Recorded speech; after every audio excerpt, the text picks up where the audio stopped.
చూసినట్లయితే 162 నీదు విశ్వాస్యత మా ప్రభు యేసు అనే పాట.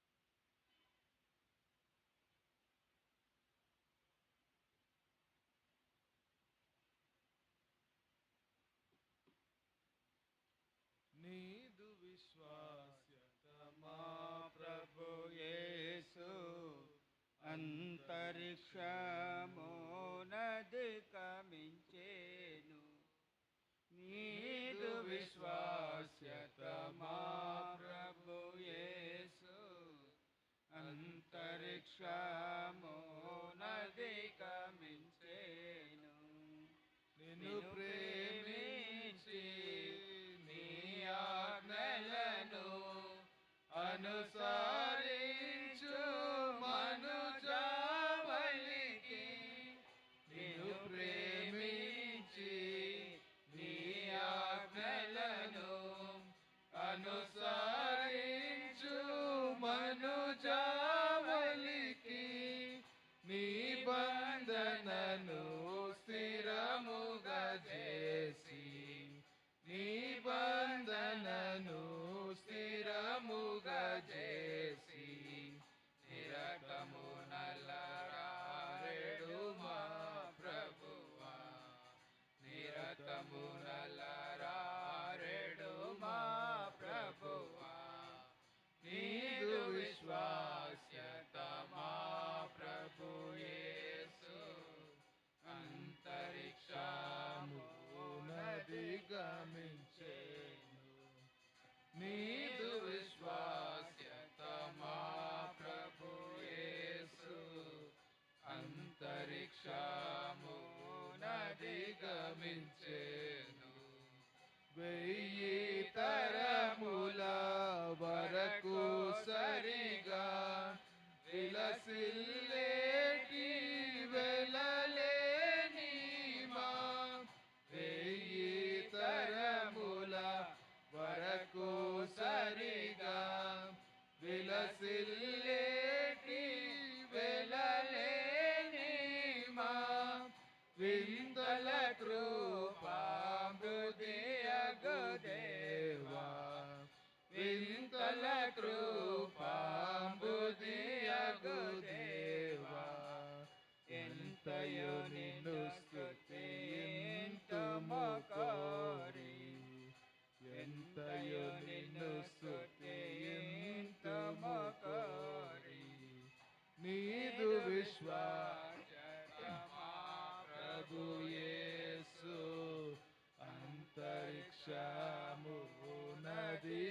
అంతరిక్షమునధిగమించెను.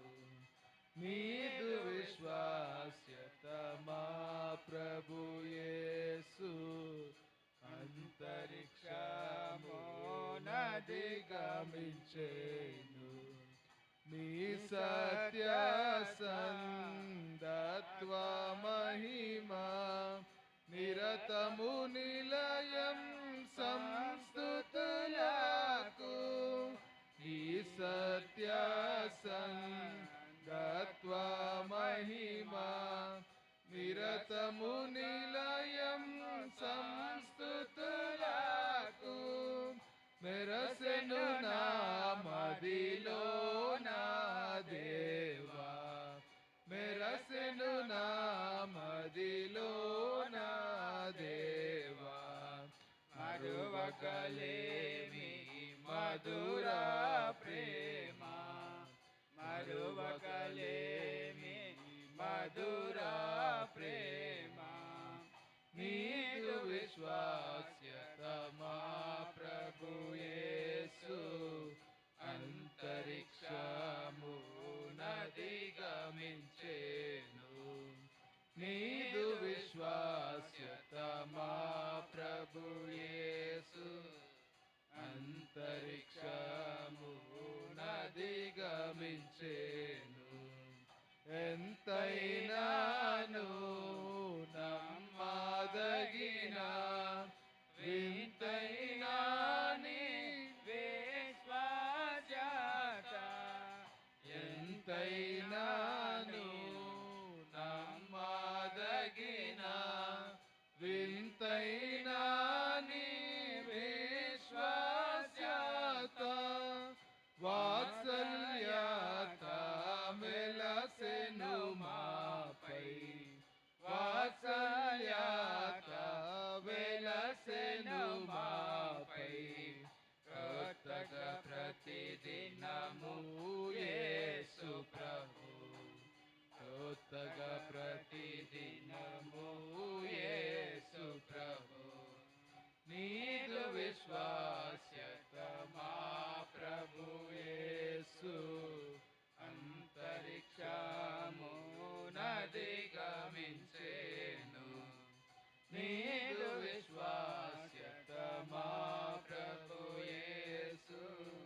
గమించేను మన ఆత్మను జీవము దేహమును మన ప్రభు యేసు రాకడ వరకు మన ఆత్మను జీవము దేహమును మన ప్రభు యేసు రాకడ వరకు వనరుగా కాపాడును పదిలముగా వనరుగా కాపాడును పదిలముగా దిన దినము నిందారహితముగా దిన దినము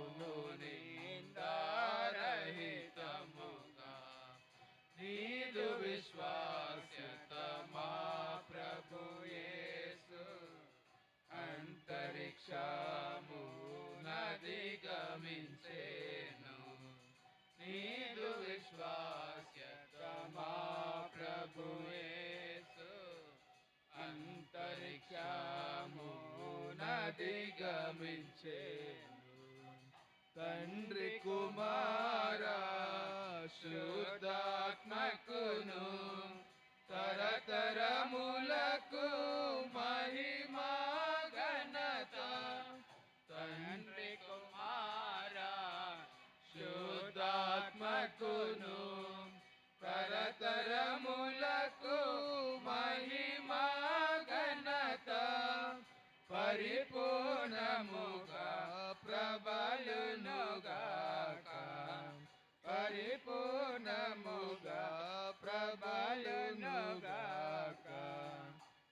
పరివిధముల ప్రభు సంగములో పరివిధముల ప్రభు సంగములో నీదు విశ్వాస్యత మా ప్రభు యేసు అంతరిక్షము నది గమించేను నీదు విశ్వాస్యత మా ప్రభు యేసు అంతరిక్షము నది గమించేను.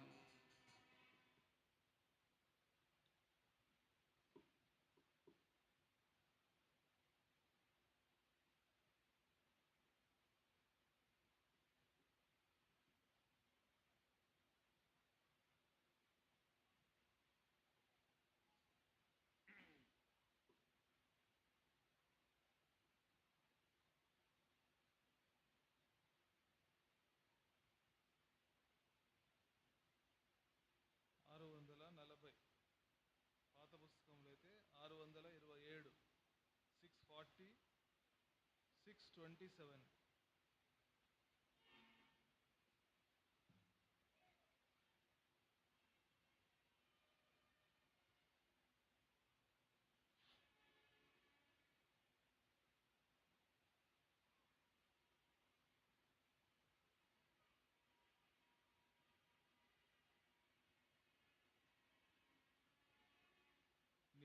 ప్రియ ప్రభుని సేవాకై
809. పాత పుస్తకములు అయితే 787. మూడవ వచనం పాడేటప్పుడు బైబిల్స్ పైకెత్తి పాడదాము. ఆయన ఆశ్చర్యకరుడు. 809 787.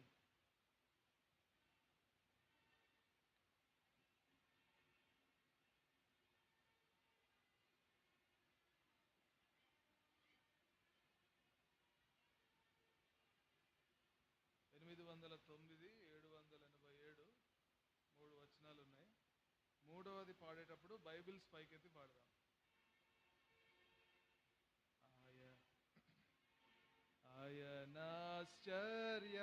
ఆయనాశ్చర్యకరుడు, ఆయనాశ్చర్యకరుడు, ఆయనాశ్చర్యకరుడు, ఆయనాశ్చర్యకరుడు. నన్ను రక్షించి కాపాడి శుద్ధి చేయును ఆయనాశ్చర్యకరుడు. నన్ను రక్షించి కాపాడి శుద్ధి చేయును ఆయనాశ్చర్యకరుడు. ఆయనా మహోన్నతుడు, ఆయనా మహోన్నతుడు, ఆయనా మహోన్నతుడు, ఆయనా మహోన్నతుడు. గర్జించును గాలిని అలలాను ఆయనా మహోన్నతుడు. గర్జించును గాలిని అలలాను ఆయనా మహోన్నతుడు. ఆయనా నాశ్రయము, ఆయనా నాశ్రయము, ఆయనా నాశ్రయము, ఆయనా నాశ్రయము. తన రెక్కలతో నన్ను కప్పును ఆయనా ఆశ్రయము. తన రెక్కలతో నన్ను కప్పును ఆయనా ఆశ్రయము.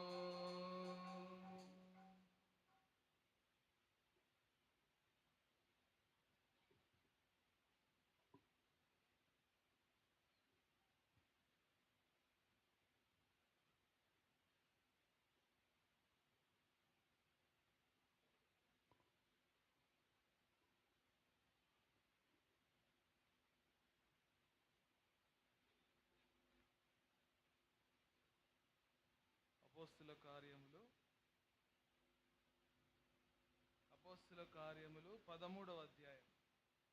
Acts of the apostles chapter 13. అపోస్తుల కార్యములు 13వ అధ్యాయము మొదటి 12 వచనాలు మార్చి చదువుకుందాం. అపోస్తుల కార్యములు 13వ అధ్యాయం మొదటి 12 వచనాలు మార్చి చదువుకుందాం.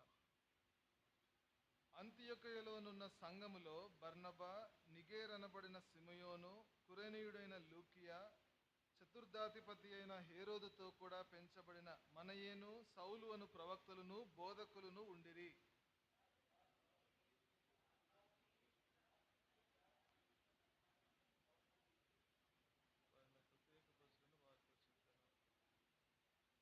అంతటా వారు ఉపవాసం ఉండి ప్రార్థన చేసి వారి మీద చేతులుంచి వారిని పంపిరి.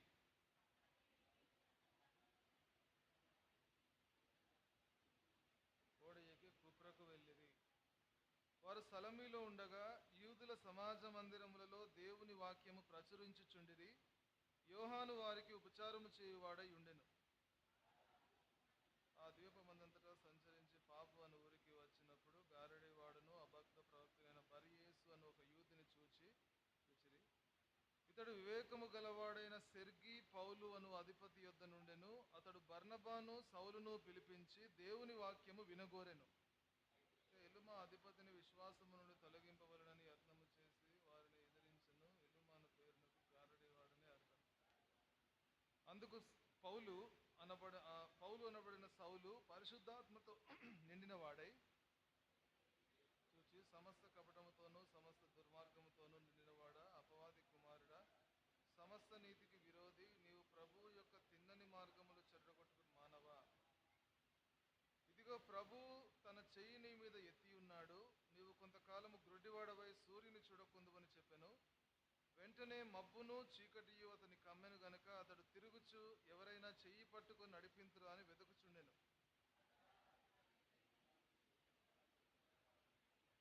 విశ్వసించెను.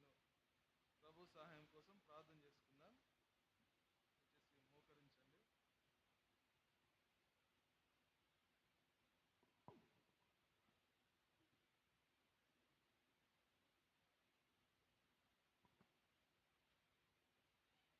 ప్రేమగల తండ్రి, కృప కలిగిన దేవ, మరొకసారి సోమవారం సాయంకాలం పెనువెల్లో మమ్మల్ని సమకూర్చి బైబిల్ పఠనం కోసం ప్రభు మమ్మల్ని సమకూర్చినందుకు మీకు ఎంతో వందనాలు. పాటల ద్వారా మిమ్మల్ని స్తుతించడానికి, ఆరాధించడానికి, మమ్మల్ని మేము ప్రోత్సాహపరచుకోవడానికి సహాయపడినందుకు మీకు ఎంతో వందనాలు. వచ్చిన వారందరిని బట్టి మీకు ఎంతో వందనాలు. ఈ దినం బైబిల్ పఠనంలో ప్రభు మీ ఆత్మ నడిపింపును మాకు అనుగ్రహించండి. ప్రపోజరైన పౌలు జీవితాన్ని ధ్యానిస్తుండగా ప్రభా మీ ఆత్మ చేత నింపి మమ్మల్ని బలపరిచి కొద్ది సమయం ప్రభా మా యొక్క మనసు, మా ఆలోచనలన్నీ కూడా దేవుని వాక్యం మీద ఉంచగలుగునట్లుగా మీరే మాకు తోడుండి సహాయపడవలసిందిగా ప్రార్థన చేస్తున్నాం. అయోగ్యుడైన సిలువ చాటున మరుగుపరచండి. మీరు నాకు ఇచ్చిన వాగ్దానం నిధిపడుతున్నాను. ఈ పరిచర్య కోసం మీరే తోడుండి సహాయపడి, పరిశుద్ధాత్మ దేవుడే ఈ పరిచర్య జరిగించినట్లుగా మీరే తోడుండి సహాయపడవలసిందిగా ప్రార్థన చేస్తూ ఈ సౌండ్ సిస్టమ్ని, ప్రతి పరిస్థితిని కూడా మీ కంట్రోల్లో పెట్టుకోమని యేసు ప్రభు నామమున ప్రార్థించి వేడుకున్నాం తండ్రి, ఆమేన్.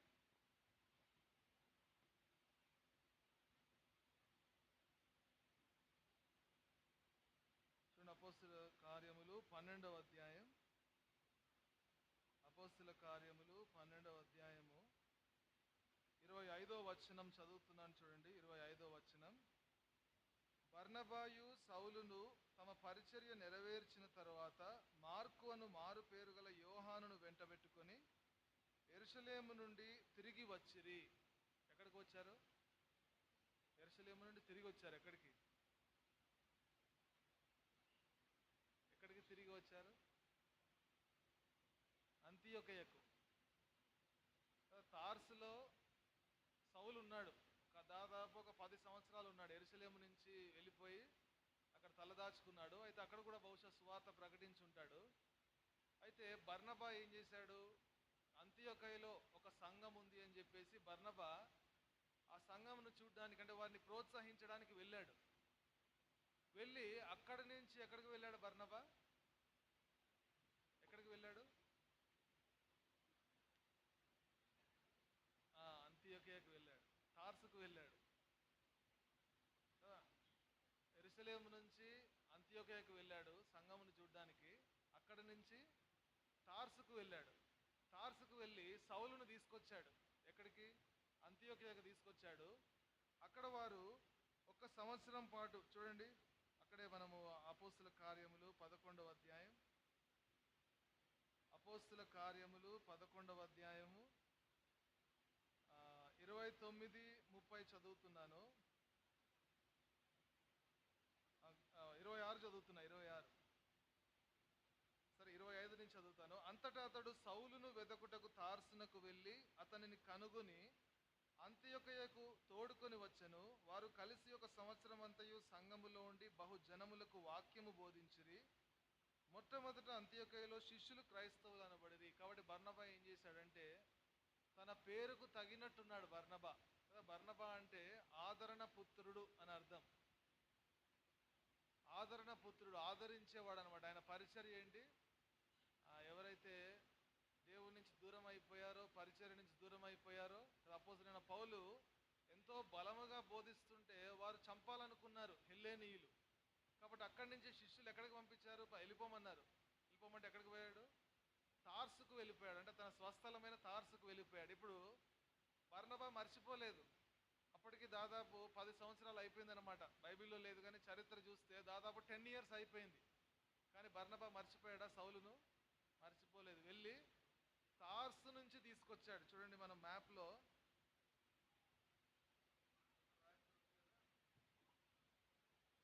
చూడండి, ఇది యెరూషలేము, మీకు కనిపిస్తుందా? చూడండి, ఇది యెరూషలేము. యెరూషలేము నుంచి ఎక్కడుంది? అంతియోకియా. ఇది అంతియోకియా. ఇక్కడి నుంచి యెరూషలేము నుంచి అంతియోకియా వెళ్ళాడు. అంతియోకియాలో ఒక సంఘం ఉంది, అక్కడ మొట్టమొదటిసారి క్రైస్తవులను పిలువబడ్డారు. అక్కడి నుంచి తార్సులో ఉన్నాడు సౌలు. సౌలు తార్సులో ఉండి ఈ కిలికియా అనే ఈ ప్రాంతం అంతా కూడా బహుశా సువార్త ప్రకటించుంటాడు. ఇక్కడికి వెళ్ళి మళ్ళీ అంతియోకియాకు తీసుకొచ్చాడు సౌలును. తీసుకొచ్చిన తర్వాత ఈ అంతియోకియాలో వారు 1 సంవత్సరం పాటు పరిచర్య చేశారు. చూడండి, ఆ వచనం చదువుకుందాము. ఇక్కడ అపోస్తుల కార్యములు 12వ అధ్యాయంలో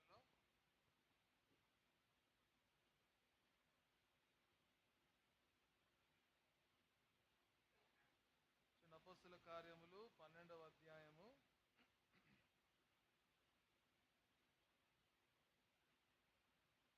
25 ఇప్పుడు చదువుకున్నాం కదా. అంతటా అతడు సౌలును వెదకుటకు తార్సునకు వెళ్ళి అతనిని కనుగొని అంతియోకియాకు తీసుకొని వచ్చాడు. అంతియోకియాకు తీసుకొచ్చిన తర్వాత అక్కడ వారు 1 సంవత్సరం పాటు వారు పరిచర్య చేశారనమాట. పరిచర్య చేసిన తర్వాత కరువు రాబోతుంది అని ఒక ప్రవక్త చెప్పాడు. అగబు అనే ఒక ప్రవక్త అనే ఒక వ్యక్తి చెప్పినప్పుడు వీళ్ళు ఏం చేశారంటే, యెరూషలేములో ఉన్న విశ్వాసులు ఉన్నారు కదా, యెరూషలేములో ఎవరున్నారు? పేతురు, ఇంకా యేసుప్రభు శిష్యులు, అపోస్తలులు కొంతమంది ఉన్నారు. అక్కడికి కొంత సహాయం తీసుకొచ్చారు. తీసుకొచ్చిన తర్వాత చూడండి 25వ వచనం, 12:25.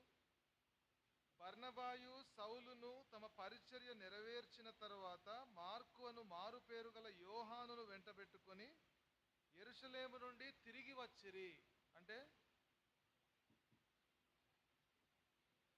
చూడండి, యెరూషలేము ఇక్కడ ఉంది కదా, యెరూషలేము ఇక్కడ ఉంది. అంత్యోకియా నుంచి యెరూషలేముకి వచ్చారు.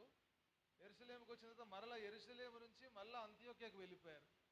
ఇప్పుడు అపోస్తుల కార్యములు 13వ అధ్యాయంలో ఇక్కడ అంత్యోకియాలో ఏం జరిగిందో మనకు అర్థమవుతుంది అనమాట. అంటే ఇప్పుడు ఫోకస్ అంతా ఎక్కడికి షిఫ్ట్ అయిందంటే యెరూషలేము నుంచి అంత్యోకియాకు వెళ్ళిపోయింది. ఎందుకంటే అంత్యోకియాలో ఒక సంఘం ఉంది అక్కడ. చూడండి దాని గురించి ఏమని రాయబడింది. 13వ అధ్యాయం 1వ వచనం. అంత్యోకియాలోనున్న సంఘములో బర్నబా, నిగేర్ అనబడిన సిమయోను, కురేనీయుడైన లూకియా, చతుర్థాధిపతి అయిన హేరోదుతో కూడా పెంచబడిన మనయేను, సౌలు అను ప్రవక్తలను బోధకులను ఉండిరి. ఇప్పుడు అంత్యోకియాలో ఒక సంఘం ఉంది. అక్కడ మొట్టమొదటిసారి క్రైస్తవులు అనే మాట, క్రిస్టియన్ అనే మాట అన్యులు చూసిన వారు పిలిచారు. అయితే ఆ సంఘములో కొద్దిమంది ఉన్నారు. వారెవరంట అంటే చాలా మంది ఉన్నారు. దాంట్లో ప్రాముఖ్యంగా రాయబడింది ఏంటంటే ప్రవక్తలు, బోధకులు. చూడండి 13వ అధ్యాయం 1వ వచనం చివరి మాట ఏమనుంది? ప్రవక్తలను బోధకులను ఉండిరి. చూడండి ఇక్కడ ఎవరెవరు ఉన్నారంటే, మొట్టమొదటిగా ఎవరి పేరు రాయబడింది? బర్నబా. ఈ బర్నబానే, వేరే బర్నబా కాదు. ఈ బర్నబా ఈయన ఏ ప్రాంతానికి చెందిన వ్యక్తి అంటే సైప్రస్. చూడండి అక్కడ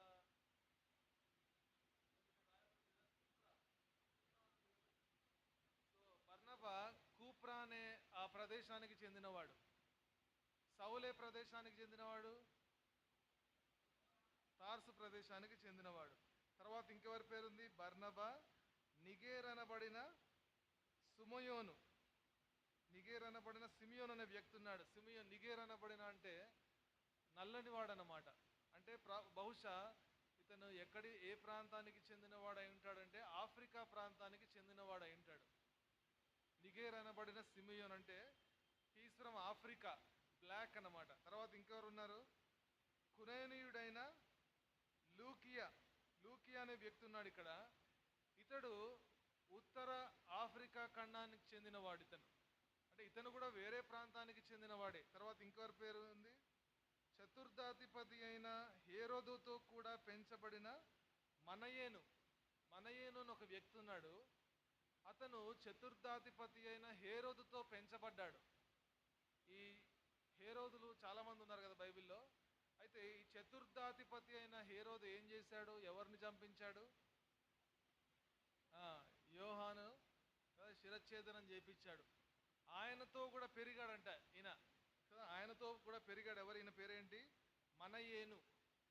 మనయేను అనే వ్యక్తి. కానీ చూడండి, ఆయనతో పెరిగాడు కానీ హేరోదు ఏమయ్యాడు? మనం చదువుకోలేదు. 12వ అధ్యాయంలో ఉంది. 11వ అధ్యాయం 12వ అధ్యాయంలో మనం చూస్తే అక్కడ హేరోదు చనిపోయాడు కదా. ఏ విధంగా చనిపోయాడు చూడండి అక్కడ. 12వ అధ్యాయం 21వ వచనం. నియమింపబడిన దినమందు హేరోదు రాజవస్త్రములు ధరించుకొని న్యాయపీఠము మీద కూర్చుండి వారి ఎదుట ఉపన్యాసము చేయగా జనులు ఇది దైవస్వరమే గాని మానవ స్వరము కాదని కేకలు వేసిరి. అతడు దేవుని మహిమపరచినందున వెంటనే ప్రభువు దూత అతని మొత్తెను గనుక పురుగులు పడి ప్రాణము విడిచెను. ఇక్కడ చనిపోయాడు. ఈయనతో పాటు పెరిగింది ఎవరు? మనయేను అనే వ్యక్తి. చూడండి, బర్నబా ఉన్నాడు, కూప్రకు చెందినవాడు. సుమయోన్ ఉన్నాడు, ఆఫ్రికా ఖండానికి చెందినవాడు. లూకియా ఉన్నాడు, అతడు ఉత్తర ఆఫ్రికాకి చెందినవాడు. తర్వాత మనయేను ఉన్నాడు, అతడేమో హేరోదుతో పెరిగినవాడు. తర్వాత సౌలు యొక్క స్వస్థలము తార్సు. అంటే ఈ ఐదుగురు గురించి వ్రాయబడింది ఇక్కడ. ఐదుగురు ఎక్కడెక్కడ? అదే ప్రాంతానికి, అంతియోకియా ప్రాంతానికి చెందిన వారు వీళ్ళు కాదు కదా. డిఫరెంట్ అంటే వేరు వేరు ప్రాంతాలకు చెందినవారు అన్నమాట. అంతేకాదు ఇక్కడ గ్రీకు దేశము నుంచి, అంటే గ్రీకు భాష మాట్లాడేవారు, అన్యజనులు రక్షణ పొందిన వారు ఉన్నారు కదా, వారు కూడా ఈ యొక్క సంఘములో ఉన్నారు. చూడండి, సంఘములో ఇంకెవరు ఎవరి గురించి రాయబడింది? ప్రవక్తలు, బోధకులు ఉన్నారు. చూడండి, ఇంకా అనేక విషయాలు మనకు తెలుసు. 4వ అధ్యాయం ఎఫెసీలకు రాసిన పత్రిక చూడండి ఒకసారి. ఎఫెసీలకు రాసిన పత్రిక 4వ అధ్యాయం 13వ వచనం. ఎఫెసీ 4:13.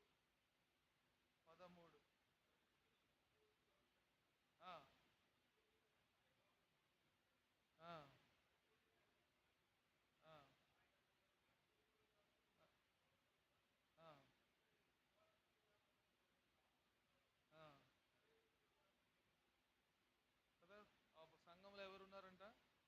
అపోస్తలులు, ప్రవక్తలు, సువార్తికులు, కాపరులు, ఉపదేశకులు. వీరందరూ ఎక్కడుండాలి? సంఘములో ఉంటారు వీళ్ళందరూ కూడా. కాబట్టి ఎందుకు పెట్టాడు వీరిని? అక్కడ రాయబడింది చూడండి, 13వ వచనం స్టార్టింగ్లో ఏమనుంది? 4వ అధ్యాయం ఎఫెసీలకు రాసిన పత్రిక. పరిశుద్ధులు సంపూర్ణులగునట్లు క్రీస్తు శరీరము క్షేమాభివృద్ధి చెందుటకును పరిచర్య ధర్మము జరుగుటకును. కాబట్టి దేవుడు ఒక్కొక్కరికి సంఘములో ఒక్కొక్కరికి ఒక్కొక్క విధమైన బాధ్యతనిస్తాడు. అందరూ ఒకటే రీతిగా ఉండకపోవచ్చు. చూడండి, సంఘం అనగా ఏంటి? సంఘం అంటే ఏంటి? క్రీస్తు యొక్క శరీరం కదా. క్రీస్తు శరీరములో మనమందరము కూడా అవయవాలు.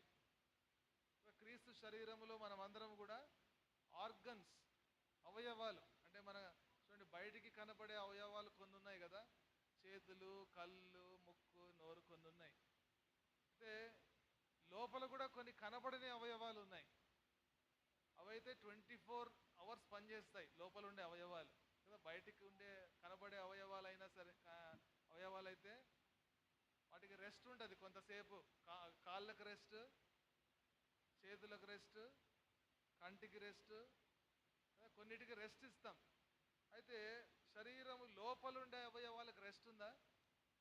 అవి పనిచేస్తూనే ఉంటాయి. ఉదాహరణకి కిడ్నీస్, లివర్, హార్ట్, కొన్ని అవయవాలు ఉన్నాయి. ఎప్పుడు కూడా పనిచేస్తూనే ఉంటాయి. కాబట్టి సంఘంలో కూడా ఈ విధంగా దేవుడు అనేక మందిని ఏర్పాటు చేసుకుంటాడు. ఒక్కొక్కరు కూడా ఒక్కొక్క అవయవం వల్లే పనిచేయాలన్నమాట. చూడండి, ఈ అవయవాలకు, ఈ ఆర్గన్స్కి పోటీ ఉంటుందా? కాంపిటీషన్ ఉంటుందా? శరీరంలో ఉండే అవయవాలకి, లివర్కి, హార్ట్కి కాంపిటీషన్ ఉంటుందా? కిడ్నీకి, లివర్కి కాంపిటీషన్ ఉంటుందా? పోటీ ఉంటుందా? మరి నువ్వు ఎప్పుడు అదే పని చేస్తున్నావు, గుండెకాయ, నువ్వు అదే పని చేస్తున్నావు, నేను చేస్తా సార్ అంటదా లివర్? అట్లా అనింది అనుకోండి, ఏమవుతుంది? మరి లివర్ చేసే పని ఎవరు చేయాలి? సంఘంలో కూడా, సంఘం అంటే క్రీస్తు యొక్క శరీరం. క్రీస్తు యొక్క శరీరంలో అవయవాలు ఏ విధంగా అయితే ఉన్నాయో, వాడు సంఘంలో కూడా దేవుడు అనేక మందిని ఏర్పాటు చేసుకున్నాడు. ఒక్కొక్కరికి ఒక్కొక్క పనిని అప్పగిస్తున్నాడు. కాబట్టి ఎవరి పని వారు జరిగించాలి. అంటే ఒక అవయవానికి మరొక అవయవానికి పోటీ లేదు కదా. పోటీ లేకుండా ఎలా పనిచేస్తాయి? అవి కలిసి పనిచేస్తాయి. కలిసి పనిచేస్తేనే మన శరీరం బాగా నడుస్తుంది. ఎప్పుడైనా మనకి ఎక్కడో నొప్పి వచ్చింది, ఎక్కడో బాగలేదంటే అర్థం ఏంటి? ఏదో ఒక పని చేయట్లేదు సరిగ్గా. కాబట్టి ఏం చేస్తాము? డాక్టర్ దగ్గరికి వెళ్ళి దానికి కావాల్సిన ట్రీట్మెంట్ తీసుకుంటాం. కాబట్టి శరీరంలో ఉండే అవయవాలు ఏ విధంగా అయితే పనిచేస్తాయో, సంఘములో ఉండే విశ్వాసులు అంటే రక్షించబడిన వారు కూడా సంఘ క్షేమాభివృద్ధి కోసం, చూడండి అక్కడ రాయబడింది ఎఫెసీ 4:13, పరిశుద్ధులు సంపూర్ణులగునట్లు క్రీస్తు శరీరము క్షేమాభివృద్ధి చెందుటకును పరిచర్య ధర్మము జరుగుటకును. కాబట్టి మనం ఏం చేసినా సరే సంఘములో ఒకటి జ్ఞాపకం ఉంచుకోవాలి, ఏంటంటే ఈ పని చేస్తే సంఘానికి క్షేమము కలుగుతుందా లేదా, ఈ పని చేయడం ద్వారా సంఘానికి క్షేమకరమైనదా కాదా అని మనము ఇది గమనంలో పెట్టుకొని మనం ఏ పనైనా జరిగించాలి. ఎందుకంటే మనం చేసే పనిని బట్టి సంఘానికి క్షేమం కలగలేదు అనుకోండి, దానివల్ల ఎవరు నష్టపోతారు? సంఘము నష్టపోతుంది, అంతేకాదు ఆ చేసే వ్యక్తి కూడా నష్టపోతాడు. కాబట్టి దేవుడు తన సంఘములో అనేక మందిని ఏర్పాటు చేసుకున్నాడు. ఒక్కొక్కరికి ఒక్కొక్క పిలుపు, ఒక్కొక్కరికి ఒక్కొక్క వరం కూడా ఇస్తాడు దేవుడు, టాలెంట్ కూడా ఇస్తాడు. చూడండి 1 తిమోతిలో మనకు బాగా పరిచయమైన వచనము, 1 తిమోతి 4వ అధ్యాయం 14వ వచనం. 1 తిమోతి చాప్టర్ 4 వర్స్ 14. అందరం కలిసి చదువుకుందాం. అందరం కలిసి. పెద్దలు హస్త నిక్షేపణము చేయగా ప్రవచన మూలమున నీకు అనుగ్రహింపబడి నీలో ఉన్న వరమును అలక్ష్యము చేయకుము.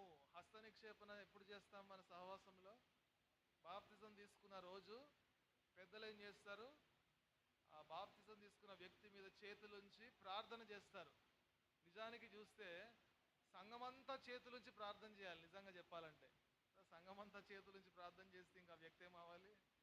కాబట్టి సంఘమంతా చేతులుంచి ప్రార్థన చేయాలి. అది కుదరదు కాబట్టి సంఘము తరపున పెద్దలు మాత్రమే చేతులుంచి ప్రార్థన చేస్తారు. కాబట్టి ఇక్కడ ఏమంటున్నాడు? పెద్దల హస్త నిక్షేపణము చేయగా ప్రవచన మూలమున నీకు అనుగ్రహింపబడి నీలో ఉన్న వరమును. కాబట్టి దేవుడు నిన్ను ఎందుకు ఏర్పాటు చేసుకున్నాడు? నిన్ను ఎందుకు రక్షించుకున్నాడు? నువ్వెందుకు బాప్తిజంలో సాక్ష్యం ఇచ్చావు? నువ్వెందుకు హస్త నిక్షేపణ చేయబడ్డావు? దేవుడు నీకు ఒక వరం ఇచ్చాడు, ఒక టాలెంట్ ఇచ్చాడు, ఒక గిఫ్ట్ ఇచ్చాడు. అది నువ్వు ఎక్కడ వాడాలి? ఎవరి కోసం వాడాలి? ఎవరి కోసం వాడాలి? సంఘ క్షేమాభివృద్ధి కోసం వాడాలి కదా. నీకు ఇచ్చిన వరము నువ్వు ఉపయోగించడం ద్వారా సంఘానికి క్షేమం కలగాలి, సంఘానికి మేలు కలగాలి. అది ఉద్దేశం కదా. మనం ఒక తలాంత్ ఇచ్చాడంటే అదేదో నా పేరు గొప్ప చేసుకోవడానికి కాదు కదా, నేను ఫేమస్ అవ్వడానికి కాదు, నేను బాగా పేరు ప్రఖ్యాతులు సంపాదించడానికి కాదు. ప్రాముఖ్యమైన ఉద్దేశం ఏంటంటే సంఘము క్షేమం పొందాలి, సంఘానికి మేలు కలగాలి. కాబట్టి చూడండి, పెద్దలు హస్త నిక్షేపణ చేసినప్పుడు ఇటువంటి వరాలు ప్రతి ఒక్కరికి కూడా దేవుడు అనుగ్రహిస్తాడు. అది మనం గుర్తించాలి. చూడండి ఇక్కడ మరలా ఇప్పుడు అపోస్తల కార్యములు 13వ అధ్యాయానికి వెళ్ళిపోదాము. కాబట్టి ఇక్కడ ఏం జరుగుతుందంటే, ఇక్కడ కొంతమంది బోధకులు ఉన్నారు, కొంతమంది ప్రవక్తలు కూడా ఉన్నారు. అయితే 2వ వచనం చదువుదాం. చూడండి 2వ వచనం. వారు ప్రభువును సేవించుచు ఉపవాసము చేయుచుండగా పరిశుద్ధాత్మ నేను బర్నబాను సౌలును పిలిచిన పని కొరకు వారిని ప్రత్యేకపరచుడని వారితో చెప్పెను. ఇప్పుడు వారు ఏం చేస్తున్నారంట? సంఘములో ఉండేవారు ప్రభువును సేవిస్తున్నారు కదా. ప్రభువును సేవించడం అంటే ఎట్లా సేవించాలి? దేవుడు అక్కడ పరలోకంలో ఉంటాడు కదా. దేవుడు పరలోకంలో ఉంటే ఎట్లా సేవించాలి దేవుణ్ణి? ప్రభువును సేవించడం అంటే ప్రభువును మనం ఆరాధిస్తున్నామంటే ప్రభువును సేవిస్తున్నట్లే. తోటి విశ్వాసికి సహాయపడుతున్నామంటే, దేవుని పిల్లలకు సహాయపడుతున్నామంటే మనం ప్రభువును సేవిస్తున్నట్టే. ప్రభువును సేవించడం అంటే దేవుడు దిగొస్తాడా కిందకి? అంటే దేవుని యొక్క సంఘములో దేవుని యొక్క పిల్లలకు సహాయకరంగా సహాయపడాలి. అంతేకాదు మన యొక్క ఆరాధన, మన యొక్క ప్రార్థన, మన యొక్క స్తుతి, మన యొక్క కృతజ్ఞత, మనం చేసే ప్రతిదీ కూడా ప్రభువును సేవించినట్లుగా ఉండాలి. ఇక్కడ వారు ఏం చేస్తున్నారు? ప్రభువును సేవిస్తున్నారు, ఇంకా ఉపవాసము చేస్తున్నారు. ఉపవాసం చేస్తున్న సమయంలో అక్కడ ఏం జరిగిందంట? పరిశుద్ధాత్మ దేవుడు మాట్లాడుతున్నాడు. పరిశుద్ధాత్మ దేవుడు ఏమన్నాడంట? మీరు బర్నబాను, సౌలును ప్రత్యేకపరచుడి, నా పరిచర్య కోసము ప్రత్యేకపరచుడి. అంటే పరిశుద్ధాత్మ దేవుడు మాట్లాడాడంటే ఎట్లా మాట్లాడుంటాడు? పైనుంచి ఒక స్వరం వచ్చి ఉంటుందా? సమూయేలు ఏ విధంగా అయితే విన్నాడో, సమూయేలు విన్నాడు కదా, సమూయేలు అని దేవుడు పిలిచాడు కదా, అట్లా పరిశుద్ధాత్మ దేవుడు పైనుంచి వచ్చి ఉంటాడా? చూడండి, ఇక్కడ రాయబడింది కదా, 2వ వచనం, వారు ప్రభువును సేవించుచు ఉపవాసము చేయుచుండగా పరిశుద్ధాత్మ. ఎట్లా పరిశుద్ధాత్మ ఏ విధంగా మాట్లాడుంటాడు? పరిశుద్ధాత్మ అన్నాడంట, సౌలు, మీ సంఘంలో ఉండే సౌలును బర్నబాను నా పరిచర్య కోసము ప్రత్యేకపరచండి అన్నాడంట. ఏ విధంగా చెప్పుంటాడు? మీరు ఎప్పుడైనా భక్సింగ్ గారి గురించి వినుంటే, భక్సింగ్ గారి యొక్క సాక్ష్యంలో, భక్సింగ్ గారు హెబ్రోన్లో కానీ ఒక సంఘంలో ఏదైనా ఒక తీర్మానం చేయాలనుకోండి, తీర్మానం చేయాలనుకున్నప్పుడు భక్సింగ్ గారు ఏం చేసేవారంట? అక్కడ ఉండే పెద్దలు ఉండేవారు కదా, ఆ పెద్దలందరికీ చెప్పేవాడు, మనము ఈ పని చేద్దాం, అయితే అందరం కలిసి ప్రార్థన చేద్దాం, అందరం కలిసి ప్రార్థన చేసి అందరికీ కూడా సమాధానం వస్తే అప్పుడు మనం ఏం చేద్దాము? ఆ తీర్మానం చేద్దాం. అంటే పరిశుద్ధాత్మ దేవుడు ఏదో పైనుంచి దిగొచ్చి ఒక స్వరములాగా మాట్లాడినట్టు కాదు. పరిశుద్ధాత్మ దేవుడు మనలోనే ఉన్నాడు కదా. ఇప్పుడు మన హృదయం దేనికి ఆలయం? పరిశుద్ధాత్మకు ఆలయం. ఇప్పుడు మన మధ్యలో ఎవరున్నారంటే, యేసుప్రభు అన్నాడు, ఆయన వెళ్ళిపోతూ ఏమన్నాడు? మీకు ఎవరిని ఇస్తానన్నాడు? ఆదరణకర్త అయిన పరిశుద్ధాత్మని ఇస్తాను. అంటే రక్షణ పొందిన ప్రతి ఒక్కరి దగ్గర ఎవరున్నారు?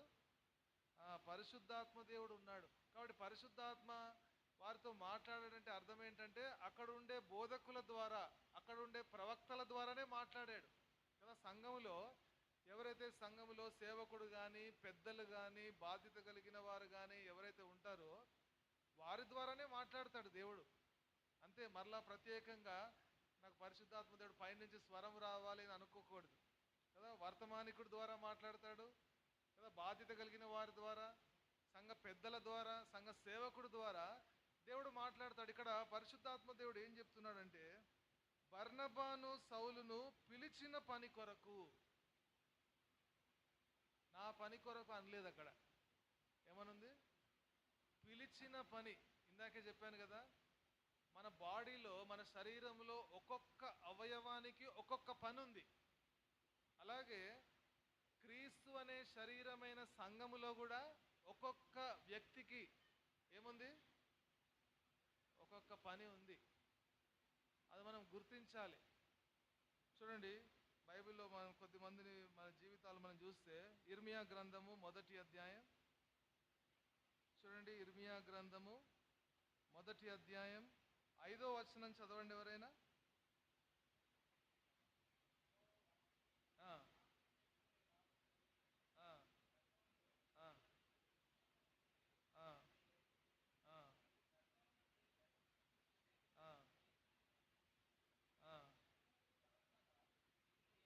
కదా, ఇక్కడ ఇర్మియాతో దేవుడు మాట్లాడుతున్నాడు. ఇర్మియా యొక్క పని ఏంటంట?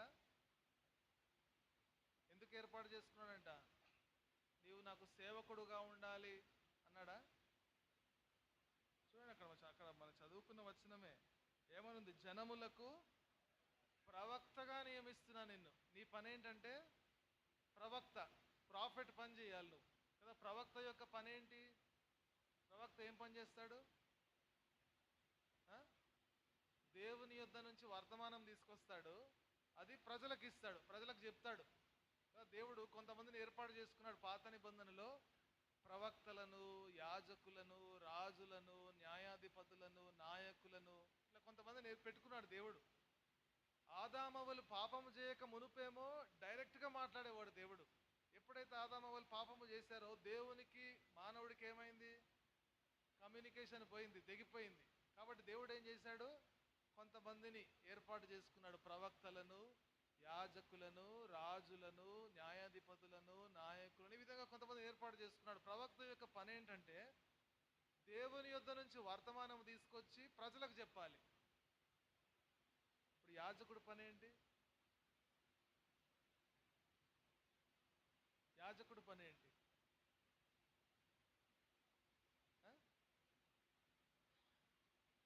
ప్రవక్త ఏం చేస్తాడో దానికి రివర్స్ అన్నమాట యాజకుడు చేసేది. ప్రవక్త ఏమో దేవుడి దగ్గర వర్తమానం తీసుకొచ్చి ప్రజలకు చెప్పాలి, యాజకుడేమో ప్రజల యొక్క విన్నపాలన్నీ తీసుకొచ్చి దేవునికి చెప్పాలి.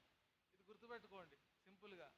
అంటే ప్రవక్త దేవునికి ప్రతినిధి, యాజకుడు ప్రజలకు ప్రతినిధి, అంతే. Prophet is a representative of God and priest is a representative of man. కాబట్టి చూడండి, ఇక్కడ ఇర్మియా యొక్క పని ఏంటి? ఆయన ప్రవక్త. చూడండి, ఇంకా అపోస్తుల కార్యములు 9వ అధ్యాయం 15వ వచనం. అపోస్తుల కార్యములు 9:15 చదవండి, త్వరగా చదవాలి. ఆ, ఆ, ఆ, ఆ, ఆ, ఆ. కదా, ఇది అపోస్తలుడైన పౌలు యొక్క పని. అపోస్తలుడైన పౌలు పని ఏంటంట? అన్యజనుల ఎదుట, రాజుల ఎదుట, ఇశ్రాయేలుల ఎదుట నా నామము భరించుటకు నేను ఏర్పరచుకున్న సాధనమై ఉన్నాడు. కింద చూడండి, 1 సంఖ్యేసి ఏమని రాయబడింది? పాత్ర అయి ఉన్నాడు. ఈయన పని ప్రవక్త పని కాదు. ఈయన పని ఏంటంట? దేవునికి ఒక సాధనముగా, ఒక పనిముట్టుగా. ఒక పనిముట్టుగా అంటే ఉదాహరణకి మనము ఒక తవ్వాలనుకోండి, దేంతో తవ్వుతాం? గడ్డపారతోని. గుణపము గడ్డపార. అంటే అట్లా ఒక టూల్ లాగా ఏమంటున్నాడు దేవుడు? నిన్ను ప్రవక్తను, ఒక సేవకుడును, ఒక యాజకుడుగాను పెట్టుకోవట్లేదు, కానీ నేను ఎందుకు పెట్టుకుంటున్నా? ఒక పనిముట్టుగా. ఇది అపోస్తలుడైన పౌలు పని. చూడండి, రోమీలకు రాసిన పత్రిక 12వ అధ్యాయంలో చూడండి, రోమీలకు రాసిన పత్రిక 12వ అధ్యాయము 6వ వచనం నుంచి 8వ వచనం వరకు అందరం కలిసి చదువుకుందాం. దయచేసి పిల్లల్ని మీ దగ్గర పెట్టుకోండి, ఎందుకంటే ఇంకా 10 మినిట్సే. ఒక సంఘంలో ఏం చెప్తారంటే, మీరు 30 నిమిషాలే చెప్పాలి అని చెప్తారనమాట. ఒక సంఘానికి వెళ్తే 30 నిమిషాలే చెప్పాలి. 30 నిమిషాల వరకు చాలా జాగ్రత్తగా వింటారు, అందరూ కాముగా వింటారు. 30 నిమిషాలు దాటగానే పిల్లలు వస్తూ ఉంటారు. పిల్లలను పంపిస్తారనమాట. పంపించగానే ఇక అయిపోయింది నీ టైం అని చెప్పుకోవడానికి. కాబట్టి దయచేసి మనం వేరే వాళ్ళని డిస్టర్బ్ చేయొద్దు. ఇక్కడ ఎంతసేపు కూర్చుంటున్నామండి? ఇక్కడ వాక్యం ఎంతసేపు? 45 మినిట్స్. ఇంకా లేట్గా స్టార్ట్ చేసాం. 7:45కి స్టార్ట్ చేయాలి, 7:50కి స్టార్ట్ చేసాం. 45 మినిట్సే. కాబట్టి మన పిల్లలను మనం అదుపులో పెట్టుకోవాలి. చూడండి, ఇక్కడ 12వ అధ్యాయం చదువుదాం. రోమీలకు రాసిన పత్రిక 12వ అధ్యాయము 6వ వచనం నుంచి 8వ వచనం వరకు కలిసి చదువుకుందాం.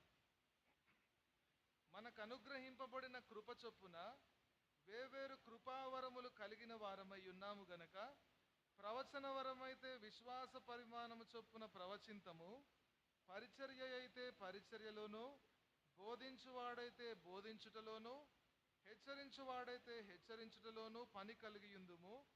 పంచిపెట్టువాడు శుద్ధ మనసుతోనూ, పై విచారణ చేయువాడు జాగ్రత్తతోనూ, కరుణించువాడు సంతోషముతోనూ. సంఘములో అనేక పనులుంటాయి. దీంట్లో పోటీ అస్సలు లేదన్నమాట. ఎవరి పని వారిదే, ఎవరి పిలుపు వారిదే. కాబట్టి పరిశుద్ధాత్మ దేవుడు ఏమంటున్నాడంటే, బర్నబాను, సౌలును నా పని కొరకు దేవుడు వారికి ఒక ప్రత్యేకమైన పని ఇచ్చాడు. వారు ఏం చేశారంటే, మనం చదువుకున్న దాంట్లో మొదటి సువార్త దండయాత్రకు వెళ్ళారు వాళ్ళు. ఇంకా సంఘంలో వేరే వారు కూడా ఉన్నారు కదా, ఇందాక చదువుకున్నాం కదా మొదటి వచనంలో. సిమియోన్ ఉన్నాడు, లూకియా అనే ఒక వ్యక్తి ఉన్నాడు, మరి వారిని ఎందుకు ఏర్పాటు చేసుకోలేదు? వారెందుకు వెళ్ళలేదు సువార్త దండయాత్రకు? ఎందుకు వెళ్ళలేదు? వారి పని వేరే పని, సువార్తకు దండయాత్రకు పోయే పని కాదు వారిది. కాబట్టి దేవుడు ప్రత్యేకపరిచి, చూడండి అక్కడ ఒక మాట, ప్రత్యేకమైన మాట ఏమని రాయబడిందంటే అపోస్తల కార్యములు 12వ అధ్యాయం 2వ వచనము, మళ్ళా చదువుతున్నాను. వారు ప్రభువును సేవించుచు ఉపవాసము చేయుచుండగా పరిశుద్ధాత్మ, నేను బర్నబాను సౌలును పిలిచిన పని కొరకు వారిని నాకు ప్రత్యేకపరచుడని వారితో చెప్పాను. ఏం చేయాలంట? ప్రత్యేకపరచాలి, సెపరేట్ చేయమంటున్నాడు వారిని. పని కొరకు సెపరేట్ చేయండి, ప్రత్యేకపరచండి. చూడండి, రక్షణ ఉచితం. రక్షణ పొందాం కదా మనం, చాలా మంది ఇక్కడ కూర్చున్న వారము. రక్షణ పొందడానికి మీరు ఏం చేశారు? ఏమైనా నీతి క్రియలు చేశారా? కదా, నీతి క్రియలు. మన నీతి క్రియలు ఏంటంట? మురికి పేలికలు. దాని ద్వారా రక్షణ పొందలేము. డబ్బులు ఇచ్చామా, లేకపోతే ఇంకేదైనా చేశామా రక్షణ పొందడానికి? సాల్వేషన్ ఈజ్ ఫ్రీ, రక్షణ ఉచితం. అయితే separation is costly. Salvation is free, separation is costly. అంటే రక్షణ ఉచితమే కానీ ప్రత్యేకంగా జీవించడం అయితే వెలబెట్టి జీవించాలి, కష్టంగా జీవించాలి, వెలబెట్టి కదా. ప్రత్యేకమైన జీవితం జీవించాలంటే ఈ లోకములో అంత సులువైన విషయమా? కదా, ప్రత్యేకంగా జీవించాలంటే మన ఇంట్లో వాళ్ళే దానికి ఒప్పుకోరు చాలాసార్లు. ఇంట్లో వాళ్ళే, కొన్నిసార్లు బంధువులు అంటారు. బంధువులు ఏమంటారు? మేము కూడా చిన్నప్పటి నుంచి ఇవన్నీ తిని పెరగలేదా? ఎవరైతే అన్య కుటుంబాల నుంచి వచ్చారో వారికి బాగా తెలుసు కదా, ప్రత్యేకంగా జీవించడం అంటే చాలా కష్టం. చూడండి, దేవుని కోసము చావడం సులువా, బ్రతకడం సులువా? చావడం కష్టమా, బ్రతకడం కష్టమా? చావడమే సులువు. చచ్చిపోతే అయిపోయింది, వెళ్ళిపోతాం పరలోకానికి. కానీ బ్రతకాలంటే చస్తూ బ్రతకాలి, అంటే రోజు చావే. అంటే దేవుని కోసం ప్రత్యేకంగా జీవించాలంటే మనం వెల చెల్లించాల్సిందే కదా. అవమానపరచబడాలి, సిగ్గుపరచబడాలి, కొన్ని పోగొట్టుకోవాలి. చూడండి, ఉదాహరణకి ఇక్కడ మనమందరం కూర్చున్నాం కదా. మనమందరం ఇక్కడ విధంగా కూర్చున్నామంటే మనకి ఏం పని పాట లేకుండా కూర్చున్నామా? లేకపోతే మనకు బాగా డబ్బులు సంపాదించాం కాబట్టి ఇక్కడ కూర్చున్నామా? కొన్ని వదిలేసుకొని వచ్చి కూర్చున్నాం ఇక్కడ. దేవుని కోసం ప్రత్యేకంగా జీవించాలి అనే ఒక తీర్మానం చేసుకొని వచ్చి కూర్చున్నాం ఇక్కడ. రక్షణ ఉచితం, కానీ ప్రత్యేకంగా జీవించాలంటే వెల చెల్లించాలి, అవమానం పొందాలి, సిగ్గుపడాలి, కొంత డబ్బు పోగొట్టుకోవాలి, వీలైతే కొంత మన టైం పోగొట్టుకోవాలి. అంటే లోకము కోసం. ఇక్కడ మనం గడిపే సమయము మనకేమి అదేమి శాపము కాదు, నష్టం కాదు. లోకస్తులకు ఏమనుకుంటారు? లోకంలో చూసిన వారికి ఏమనుకుంటారు? ఆదివారం వెళ్తే సరిపోదా, మళ్ళీ సోమవారం వెళ్ళాలి, మళ్ళీ ప్రార్థన కూడికి ఒకరోజు వెళ్ళాలి, మళ్ళీ యూత్ మీటింగ్, సహోదరుల కూడిక, ఇన్ని వెళ్ళాలా? అంటే ఏం సంపాదిస్తున్నారు మీరు వెళ్ళి? ఎన్నో ప్రశ్నిస్తారు. కాబట్టి ప్రత్యేకంగా జీవించడం చాలా ప్రాముఖ్యం. విశ్వాసులముగా రక్షణ ఉచితంగా పొందాము, కానీ ప్రత్యేకమైన జీవితం జీవించాలి. ఇక్కడ పరిశుద్ధాత్మ దేవుడు వారికి ఏం చెప్తున్నాడంటే, వారిని ప్రత్యేకపరచుడి, సెపరేట్ దెమ్, నా పని కొరకు. కాబట్టి దేవుని పని చేసేవారు ఎట్లుండాలి? ప్రత్యేకించబడిన వారై ఉండాలి. ఈ లోకంలో తిరుగుతూ ఉండాలి. మనం లోకంలో చదువుకోవాలి, లోకంలో ఉద్యోగం చేసుకోవాలి, లోకంలో జీవించాలి. కానీ ఈ లోకంలో కలిసిపోకుండా మనం జీవించాలి. అనేక సార్లు చాలా ఉదాహరణలు చెప్తాం కదా. ఉదాహరణకి మనం ఫిష్ కర్రీ వండుకున్నాం అనుకోండి, చాలాసార్లు వినుంటారు ఈ ఎగ్జాంపుల్. ఫిష్ కర్రీ, సముద్రం నుంచి ఒక చేపను బట్టి తీసుకొచ్చి ఒక ఫిష్ కర్రీ వండాం. సముద్రం అంతా ఉప్పే ఉంటుంది కదా. ఫిష్ కర్రీ వండినప్పుడు ఉప్పేస్తారా ఇరా? ఎందుకు వేస్తా? సముద్రం అంతా ఉప్పే కదా, సముద్రంలోనే ఉంది కదా చేప. అంటే చేప సముద్రంలోనే ఉంది కానీ చేపలో ఉప్పు లేదు. సముద్రం అంతా ఉప్పే కానీ చేపలో మాత్రం ఉప్పు లేదు. అందుకనే మరలా తెచ్చుకుని వండుకునేటప్పుడు ఉప్పు వేసుకోవాలి కదా. ఈ లోకమంతా పాపమే. ఒక విశ్వాసి పాపములో జీవించినప్పుడు, అంటే లోకములో జీవించినప్పుడు మన చుట్టూ పాపమే. కానీ పాపం ఎక్కడికి రావద్దు? మన లోపలికి రావద్దు. కాబట్టి ప్రత్యేకమైన జీవితం మనం జీవించాలి. ఇక్కడ ప్రత్యేకపరచమంటున్నాడు చూడండి. 3వ వచనం చదువుతున్నాను. 13:3 అంతటా వారు ఉపవాసం ఉండి ప్రార్థన చేసి వారి మీద చేతులుంచి వారిని పంపిరి. కాబట్టి ఇది చాలా ప్రాముఖ్యం కదా. ఉపవాసము, తర్వాత ప్రార్థన. కొంతమంది ఉపవాసం చేస్తారు. క్రైస్తవులు ఉపవాసం ఉంటారు, అన్యజనులు కూడా ఉపవాసం ఉంటారు కదా. ఇప్పుడు మన సహోదరులు, ముస్లిం సహోదరులు కూడా వారు కూడా ఉపవాసం ఉంటున్నారు కదా. క్రైస్తవ ఉపవాసానికి అన్యజనులు చేసే ఉపవాసానికి తేడా ఏంటి?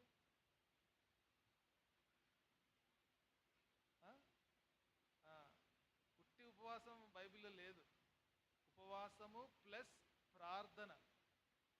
అన్యజనులు ఏం చేస్తారంటే, మా ఆఫీస్లో కూడా కొంతమంది చేస్తారన్నమాట. ఉపవాసం ఉండి ఒక సినిమా చూస్తారు మంచిగా. ఉపవాసం ఉండి మొబైల్ ఫోన్లో పడుకొని, ఉపవాసం ఉంటే నీరసం ఉంటుంది కాబట్టి ఎక్కడికి పోకుండా పడుకొని సినిమా చూస్తారు. లేకపోతే ఉపవాసం ఉండి కొన్ని ఫ్రూట్స్ తింటారు. అంటే రకరకాలుగా చేస్తారు. వారు చేసే ఉపవాసము వారు అనుకుంటున్నారు దేవుని కోసం చేస్తున్నారు అనుకుంటున్నారు. క్రైస్తవ ఉపవాసం ఏంటంటే కేవలం ఉపవాసమే చేస్తున్నాం అనుకోండి, అది బైబిల్లో ఉండే ఉపవాసం కాదు. ఉపవాసము ప్లస్ ప్రార్థన, ఈ రెండు. ఇక్కడ వాళ్ళు అదే చేశారు. ఏం చేశారు? ఉపవాసం ఉండి ప్రార్థన చేసి వారి మీద చేతులుంచి వారిని పంపిరి. కాబట్టి ఇక్కడ చూడండి, సంఘం యొక్క ప్రాముఖ్యత ఇక్కడ మనకు కనబడుతుంది అన్నమాట కదా. అంత యెరూషలేములో జరిగేది ఇంతవరకు. యెరూషలేములో దేవాలయం ఉంది, యెరూషలేములో శిష్యులు ఉన్నారు, యెరూషలేములో అపోస్తలులు ఉన్నారు. కానీ ఇప్పుడు ఫోకస్ ఎక్కడికి మారిపోయింది? మొత్తం ఎక్కడికి మారిపోయింది? చెప్పండి. అంతియోకియాకి మారిపోయింది. అక్కడ క్రైస్తవులు మొట్టమొదటిగా క్రైస్తవులను పిలువబడ్డారు.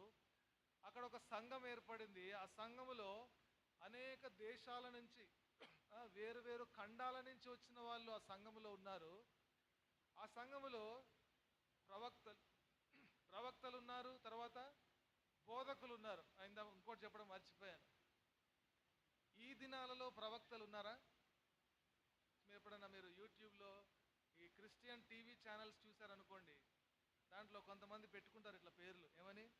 Prophet జెర్మయా, prophet Samuel, prophet Zona పెట్టుకొని వాళ్ళ పేర్లు అన్నమాట. ప్రాఫెట్ అని ముందు పెట్టుకుంటారు. ఈ దినాలలో ప్రవక్తలు ఉన్నారా? లేరా? ఎందుకు లేరు? Correct, very good. కాబట్టి బైబిల్ ప్రవక్తలు, ఇందాక చెప్పాను కదా, ప్రవక్తల పని ఏంటి? దేవుని యొక్క వర్తమానం ప్రజలకు అందజేయాలి. ఇప్పుడు దేవుడు ఏమనుకుంటున్నాడు అని నేను తెలుసుకోవాలనుకోండి, ఆ దినాలలో ఒక ప్రవక్త దగ్గరికి వెళ్ళాలి. ప్రవక్త ఏం చేస్తాడు? దేవుని దగ్గర కనిపెట్టి దేవుడు ఈ పని చేయమంటున్నాడు అని చెప్తాడు. ఈరోజు దేవుడు ఏమనుకుంటున్నాడు అని నేను తెలుసుకోవాలంటే ఈరోజు నేనేం చేయాలి? కేవలం బైబిల్ ఓపెన్ చేసి బైబిల్ చదివితే చాలు, దేవుడు మాట్లాడతాడు. ఆ రోజుల్లో ఈ బైబిల్ లేదు కాబట్టి ప్రవక్తలు ఉన్నారు. ఈ రోజుల్లో ఈ బైబిల్ ఉంది కాబట్టి ఇంకా ప్రవక్తల పని ఇంకా అవసరం లేదు. ఇంకా ప్రవక్తల పని లేదు. ప్రవక్తలకు బదులు ఎవరున్నారో తెలుసా? ఈ రోజుల్లో పరిశుద్ధాత్మ దేవుడు ఉన్నాడు. ప్రవక్తలకు బదులు సువార్థికులు ఉన్నారు, బోధకులు ఉన్నారు. సువార్థికులు, బోధకులు ఏం చేయాలి? ఎక్కడి నుంచి బోధించాలి? ఇక్కడి నుంచే బోధించాలి. కొత్తగా కొత్తది ఏదో తీసుకొచ్చి బైబిల్లో లేనిది తీసుకొచ్చి బోధించకూడదు. కాబట్టి ప్రవక్తలకు బదులు ఈరోజు బోధకులు ఉన్నారు, సువార్థికులు ఉన్నారు. కాబట్టి చూడండి, ఇక్కడ మనం ఏం చూస్తున్నామంటే ఈ సంఘము యొక్క ప్రాముఖ్యత చూస్తున్నాం. ఆ సంఘం ఏం చేసిందంటే ఇద్దరిని ప్రత్యేకపరిచి దేవుని యొక్క పరిచర్యకు వారిని పంపించింది. కాబట్టి అందుకని మనం ఎప్పుడు కూడా ఈ మాట మాట్లాడుతుంటాం కదా మన సహవాసంలో, సంఘ క్రమము. ఇప్పుడు ఆదివారం ఆరాధన కూడా మనం పదం ఎక్కువ యూజ్ చేయం, కానీ డినామినేషన్ వాళ్ళు ఎక్కువ యూజ్ చేస్తారు. ఏమంటారంటే ఆరాధన క్రమం అంటారు. ఆరాధన క్రమం అంటే అక్కడ మొదటి ప్రార్థన చేస్తారు, తర్వాత 2 పాటలు పాడతాము, తర్వాత ఒక వర్తమానం ఉంటుంది, తర్వాత కానుకలు, ఈ విధంగా ఒక క్రమం, ఒక సిస్టమ్ అన్నమాట, ఒక పద్ధతి. కాబట్టి సంఘంలో కూడా ఏముంది? ఒక క్రమం ఉంది, ఒక పద్ధతి ఉంది. ఇప్పుడు పౌలు బర్నబా అనుకోవచ్చు కదా, మీరు ప్రార్థన చేస్తే, మీరు చేతులు ఉంచితే మేము పోవడం ఏంటి పరిచర్య? ఇప్పుడు సౌలు ఏమనాలి? దేవుడు నాకు దమస్కు మార్గం వెళ్తుంటే దేవుడే నాకు దర్శించి యేసు ప్రభువే నన్ను కలుసుకొని నిన్ను ఏర్పరచుకున్నాను, నాకు పాత్రగా ఏర్పరచుకున్నాను, యేసు ప్రభువే నాకు చెప్పాడు, కాబట్టి నువ్వేంటి నా మీద చేతులుంచి ప్రార్థన చేసేది అనొచ్చు కదా అన్నాడు ఆయన. ఆ సంఘములో ఆ సంఘములో బోధకుడుగా ఉండి కూడా ఆ సంఘములో కొద్ది మంది చేతులుంచి ఉపవాసం ఉండి ప్రార్థన చేసి ఆయనను పంపించారు, వీళ్ళిద్దరిని పంపించారు. ఇక మనం చదివితే ఇది మొట్టమొదటి సువార్త దండయాత్ర అన్నమాట. అపోస్తల కార్యములు 13వ అధ్యాయం చూడండి. వారు ఎక్కడెక్కడ తిరిగారంటే అది చూసుకొని మనం ముగించేసుకుందాము. చూడండి వారు ఎక్కడెక్కడ తిరిగారంటే,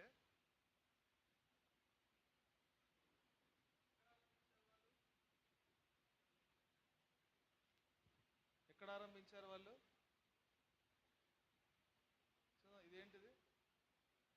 అంతియొకయలో ఆరంభించారు. చూడండి ఇక్కడ రాయబడి ఉంది కదా, ఇక్కడ ఒక డైరెక్షన్ ఉంది. ఇక్కడ అంటే ఈ రెడ్ కలర్, ఈ ఎరుపు రంగుది చూడాలి మీరు. కాబట్టి ఇక్కడ అంత్యోకయలో ఆరంభించారు, అక్కడి నుంచి సెలూకయకు వచ్చారు, అక్కడి నుంచి సలమి అనే ప్రదేశానికి వచ్చారు. ఈ కూప్రా అనేది దీవి అనమాట, అంటే ఇంగ్లీష్లో సైప్రస్. ఈ సలమి అనే ప్రదేశానికి వచ్చారు. అక్కడ నుంచి పాపు అనే ప్రదేశానికి వెళ్ళారు. అక్కడ నుంచి పెర్గే, తర్వాత ఇంకొక అంత్యోకయ ఉంది, ఇంకొక అంత్యోకయ ఇక్కడ రాయబడింది కదా. అంత్యోకయ ఏమంటారంటే పిసిదియా. ఆ పిసిదియా అనే అంత్యోకయకు వెళ్ళారు. అక్కడ నుంచి ఇకోనియాకు వచ్చారు. అక్కడ నుంచి లుస్త్రకు వెళ్ళారు. అక్కడ నుంచి దెర్బేకి వచ్చారు. దెర్బే నుంచి మరలా లుస్త్రా, ఇకోనియా, అంత్యోకయ, ఇప్పుడు అతల్య, తర్వాత చివరిగా మరలా అంటే ఎక్కడ ఆరంభించారు? అంత్యోకయ ఆరంభించారు. మరలా తిరిగి ఎక్కడికి చేరారు? తిరిగి అంత్యోకయకు చేరారు. చూడండి ఆ వచనం కూడా చూద్దాం. అపోస్తల కార్యములు 14వ అధ్యాయం. అపోస్తల కార్యములు 14వ అధ్యాయం 26వ వచనం చదువుతున్నాను చూడండి. అపోస్తల కార్యములు 14:26. అక్కడ నుండి ఓడ ఎక్కి తాము నెరవేర్చిన పని నిమిత్తము దేవుని కృపకు అప్పగింపబడిన వారై మొదట బయలుదేరిన అంత్యొకయకు తిరిగి వచ్చిరి. అంటే ఎక్కడైతే ఏ సంఘం అయితే ప్రార్థన చేసి పంపించిందో అనేక ప్రదేశాలు తిరిగారు. తిరిగి మరలా ఎక్కడికి వచ్చారు? మరలా అక్కడికే వచ్చి మళ్ళీ రిపోర్ట్ ఇవ్వాలి కదా, అంటే లెక్క చెప్పాలా లేదా? పంపించింది ఎవరు? సంఘం. సంఘం పంపించింది కాబట్టి ఇప్పుడు ఏం చేయాలి? మరలా అదే ప్రదేశానికి వచ్చి ఆ సంఘానికి, అంటే బహుశా ఏం చెప్పుంటారు, అన్ని రోజులు తిరిగారు కదా, ఒక సాక్ష్యం చెప్పుంటారు, అంటే చేసిన పరిచర్య అంతా వారు అకౌంట్ చెప్తున్నారు అన్నమాట. కాబట్టి ఇక్కడ మనం ఏం చూస్తున్నామంటే సంఘం యొక్క ప్రాముఖ్యత, సంఘములో వేరువేరు కృపావరములు, సంఘములో వేరువేరు గిఫ్ట్స్ కానీ టాలెంట్స్ కానీ అందరికి ఇస్తాడు దేవుడు. అందరికి ఇస్తాడంటే కొన్నిసార్లు అనుకోవచ్చు మనం, నాకు ఏ టాలెంట్ లేదు అని. ఇందాక చెప్పాను కదా, కొన్ని అవయవాలు లోపల పనిచేస్తాయి, కొన్ని అవయవాలు బయట పనిచేస్తాయి. ఉదాహరణకి చూడండి, నేను ఇక్కడ వాక్యం చెప్తున్నాను, నేను రాకముందే కొంతమంది వచ్చి ఇదంతా సెట్ చేశారు. మీకు తెలుసా ఎవరు వాళ్ళు? ఏదో 2-3 తెలిసి ఉండొచ్చేమో. అంటే కొంతమంది వచ్చి ఇదంతా కూడా ఈ ఆవరణం అంతా శుభ్రం చేసి ఏర్పాటు చేశారు. అంటే వారి పని వారు చేస్తున్నారు నమ్మకంగా. కాబట్టి ఎవరి పనిని వారు నమ్మకంగా చేయాలి సంఘములో. అప్పుడు అంటే మన యొక్క పని మనం చేసేది ఏ విధంగా ఉండాలంటే సంఘానికి క్షేమాభివృద్ధికరంగా ఉండాలి, సంఘము క్షేమం పొందాలి. కాబట్టి మనము ఎక్కువ విషయాలు సువార్త దండయాత్రను గురించి 4వ వచనము నుంచి రాయబడి ఉంది. అది తర్వాత మనం జ్ఞాపకం చేసుకుందాం. కాబట్టి ఈరోజు ఈ విషయాలను మనం జ్ఞాపకం చేసుకుందాం. సంఘం యొక్క ప్రాముఖ్యత, రక్షించబడిన ప్రతి ఒక్కరు కూడా పెద్దల హస్త నిక్షేపణము ద్వారా ఏమిస్తున్నాడు దేవుడు? చదవండి 1 తిమోతి 4:14.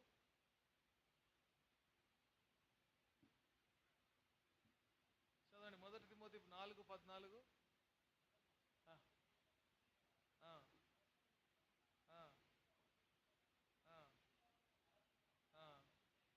అది పెద్ద పెద్దల హస్తనిక్షేప వలన నీకు ఒక వరం ఇచ్చాడనమాట దేవుడు. ఆ వరాన్ని నువ్వేం చేయాలి? సంఘ క్షేమాభివృద్ధి కోసం వాడాలి, కానీ దాని కింద మూలన పెట్టేసి దాచిపెట్టి కొన్నిసార్లు ఏం చేస్తాము, నాకు ఈ తలాంత ఇచ్చాడు దేవుడు, నాకు ఈ వరం ఇచ్చాడు, ఆ వ్యక్తికేమో అందరికీ కనబడేది ఇచ్చాడు, నాకేమో కనబడేది ఇచ్చాడు అని ఏం చేస్తాము? దేవుడు ఇచ్చిన దాన్ని పక్కన పెట్టేస్తాం. దేవుడు వచ్చిన తర్వాత మనం లెక్క చెప్పాలి కదా. దేని గురించి లెక్క చెప్పాలి? నీకు ఏది ఇచ్చాడో ఆ లెక్క చెప్పాలి. నువ్వు దానిని ఎంతగా వాడావో వాడలేదో ఆ లెక్క చెప్పాలి.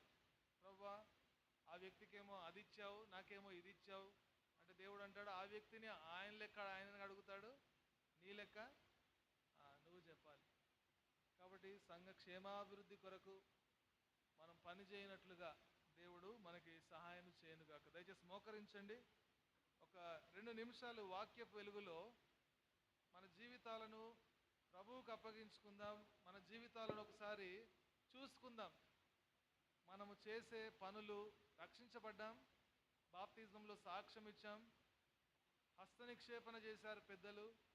అయితే సంఘ క్షేమాభివృద్ధి కొరకు దేవుడు మనకిచ్చిన ఆ తలాంతులను కానీ ఆ వరములను కానీ మనము సంఘము కోసం వాడుతున్నామా లేదా ఒకసారి మన జీవితాలను చూసుకుందాం, ప్రభువుకు అప్పగించుకుందాం.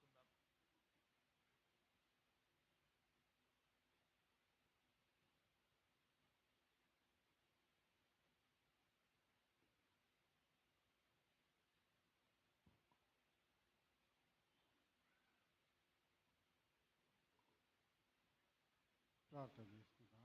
ప్రేమగల మా ప్రియ పరలోకపు తండ్రి, పరిశుద్ధుడైన మా దేవ, మా నీతికి నిరీక్షణకు ఆధారభూతుడైన యేసుక్రీస్తు వారి అత్యున్నతంగా చెప్పబడిన శ్రేష్టమైన పరిశుద్ధమైన నామం బట్టి ఈ యొక్క సాయంకాల సమయంలో నీ మందిర ఆవరణంలో చేరి ఈ దినము ఇక బైబిల్ పట్టడం ద్వారా ప్రభా మీరు మాతో మాట్లాడడానికి మీరు ఇష్టపడుతూ వచ్చినందుకే ఈ స్తోత్రములు చెల్లిస్తూ ఉంటున్నాం. ప్రభా మరి దాసుడు నాయన మరి దాసును మరుగుపరిచి అపోస్తుల కార్యం ప్రభా 13వ అధ్యాయము మొదటి 12 వచనాలు ప్రభా మరి జ్ఞాపకం చేస్తూ వచ్చినందుకే స్తోత్రములు. అంత్యోకయలో ఉన్నటువంటి సంఘము ప్రభా మరి అక్కడ ఉన్నటువంటి బోధకులు, ప్రవక్తలు ప్రభా మరి ఆయన ఉపవాసం ఉండి ప్రార్థన చేసి ఆయన చేతులుచ్చి బర్నబాను, పౌలును ఆయన ప్రత్యేకపరుస్తూ వచ్చినారు. అది పరిశుద్ధాత్మ ద్వారా ఆయన ప్రేరేపింపబడిన వారి ఆయన్ని ప్రభా ఏర్పరుస్తూ వచ్చినందుకై నీకు వదనములు చెల్లిస్తూ ఉంటున్నాం. మా ప్రభా మరి వారిని ఆయన మరి అంత్యోకయల నుండి ఆయన మరి అనేక ప్రదేశాలకు తీసుకొని వెళ్ళి అక్కడ మరి సంఘము ఆయన మరి క్షేమాభివృద్ధి కొరకై వారి చేతులుచ్చి ప్రార్థిస్తూ ఉపవాసం ఉంటూ మా తండ్రి ప్రవక్తలను, బోధకులను, పరిచారకులను ప్రభా మరి సంఘ క్రమము ప్రభా మరి సంఘం యొక్క ధర్మం నెరవేర్చడానికి మీరు వాడుకుంటూ వచ్చిన మాటలన్నింటిని బట్టి నీకు వదనము చెల్లిస్తుంటున్నాం. అలాగూ ప్రభా మరి మేము కూడా నాయన రక్షణ పొంది ప్రభా మరి నాయన రక్షణ ఉచితమే, కానీ ప్రభా జీవించడం అనేది ఎంతో ప్రయాసతో కూడింది, శ్రమతో కూడింది. ప్రభా మరి ఎలా ఉంటుంది కొనసాగించాలని నాయన ఈ యొక్క ప్రయాస వ్యర్థం కాదని ఎరిగి స్థిరంగా కదలనకుండా ప్రభా సంఘంలో ఉండుటకు మమ్మలను సిద్ధపరచమని ప్రార్థిస్తూ ఉంటున్నాం. ప్రభా మరి మా యొక్క విశ్వాస జీవితంలో నీ మహిమ కొరకు ప్రభా ఈ యొక్క సంఘం కూడా క్షేమాభివృద్ధి పొందినట్లు మా ప్రభా మేము కూడా నీకు అప్పగించుకొని నీ మహిమ కొరకు మరి జీవించడానికి మీరే మాకు సహాయం చేయమని ప్రార్థిస్తూ ఉంటున్నాం. పౌలు జీవితం ద్వారా ప్రభా అనేకమైన ఆత్మీయ సత్యాలను మీరు బయలుపరుస్తూ వస్తున్నందుకు వందనాలు. ప్రభా విన్నటువంటి మాటలను మేము హృదయంలో భద్రపరుచుకొని ప్రభా మరి అన్వయించుకోవడానికి అలా జీవించడానికి మీరే మాకు సహాయం చేయమని చెప్పి సన్నిధిలో ప్రార్థిస్తూ ఉంటున్నాం. వాక్య భాగాలన్నింటినీ కూడా మీరు దీవించి ఆశీర్వదించి నీరు కట్టి ఫలింపచేయండి ప్రభా. మరి ఇంకా భవిష్యత్ యొక్క బైబిల్ పట్టణం అంతటిని కూడా ప్రభా మరి ఇంకా నీ మహిమ కొరకు వ్యాసుని వాడుకొని అనేకులు వచ్చి ఆత్మీయంగా వాక్యం విని మేలు పొంది ఈ యొక్క సంఘం క్షేమాభివృద్ధి కొరకు ప్రయాసపడి ప్రార్థించి ప్రభా మరి ఉపవాసం ఉండి అలాగే ఈ యొక్క పరిచర్య జరిగినట్లు సహాయం చేయమని ఈ సమయంలో ప్రార్థిస్తూ ఉంటున్నాం. మా ప్రభా మరి తండ్రి వచ్చిన వారందరిని బట్టి నీకు వదనాలు. ఇంకా రాలేనటువంటి వారు కూడా ప్రభావం మరి వచ్చి మందిరంలో ఆత్మీయంగా మేలు పొందుటకు కృప దయచేయండి. వార కార్యక్రమాలన్నింటినీ కూడా మీరు దీవించి ఆశీర్వదించండి. అన్ని కూడికల్లో కూడా ఎలాగున్న ప్రభావ మరి అనేకులు ఆత్మీయంగా మేలు పొందడానికి సహాయం చేయమని ప్రార్థిస్తున్నాం.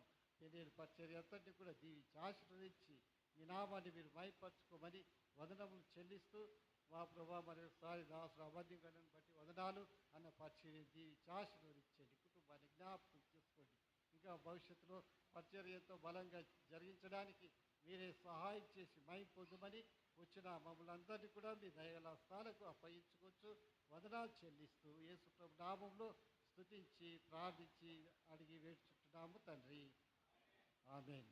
మన తండ్రి అయిన దేవుని ప్రేమ, ప్రభు అయిన యేసుక్రీస్తు వారి కృప, పరిశుద్ధాత్మ యొక్క అన్యోన్య సావాసము సకల పరిశుద్ధులకు చేరిన మనందరికీ సదాకాలము తోడైండునుగాక. ఆమేన్.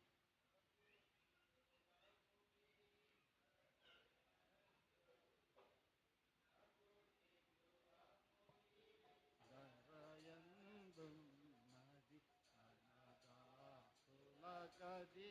కనదాసులకధికారమిచ్చే, కనదాసులకధికారమిచ్చే, ప్రతివానికి వని పని నియమించే, ప్రతివానికి వని పని నియమించే, చిరవలి యోడుము మెలకువతో, కావలి యోడుము మెలకువతో, మనమే ప్రభుని పరలోక గృహము కాని వసించును దానియందు, మనమే ప్రభుని పరలోక గృహము కాని వసించును దానియందు. అందరికీ ప్రేమిస్తున్నాం. రేపు ఉదయకాలము 10:30 గంటలకు సిస్టర్స్ ప్రార్థన మందిరంలో కలిగి ఉంటారు.